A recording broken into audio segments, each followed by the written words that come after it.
Akemashite omedetou gozaimasu. Kotoshi mo yoroshiku onegai shimasu.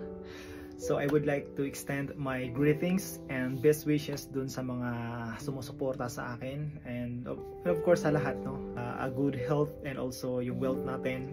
At ayun, thank you so much for supporting me sa mga vlog ko, guys, and nagpapasalamat ako dahil hindi kayo nagsasawa. Masaya ako na nakatulong ako sa mga gustong matuto mag-aral ng Nihongo, lalo na dun sa mga zero knowledge talaga at gustong mag-Japan.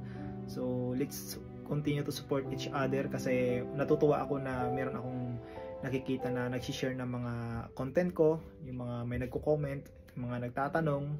Marami talaga mga interesado talaga mag-Japan. Ganun pa man, hindi ho madali talaga mag-aral ng Nihongo, but let's be consistent lang sa mga ginagawa natin, kasi hindi naman agad-agaran yan na maka-catch up talaga natin or magigets talaga natin kung ano talaga yung pinaka specific talaga, no, yung mga words na naririnig natin, and lalo na sa paggamit nito. Maraming salamat, lalo na sa mga top fans ko dyan, sa mga followers ko, and ayun, salamat sa patuloy na pagsusuporta hanggang sa dulo. Hindi kayo mangiiwan katulad niya.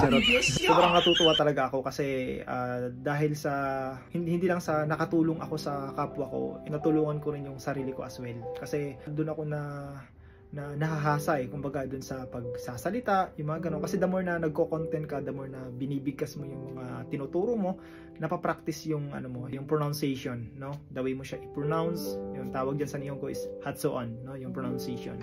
So napaka-importante niyan, kasi may mga parts kasi ng Nihongo na mahirap talaga siyang bigkasin, no? Lalo na pagdating sa mga conjugation, yung mga ganun. And yun lang, guys. Thank you so much again. Good luck sa mga nag-aaral ngayon ng Nihongo. I wish na soon, no? Soon nandito na rin kayo sa Japan. So yun lang. Jane, matashita.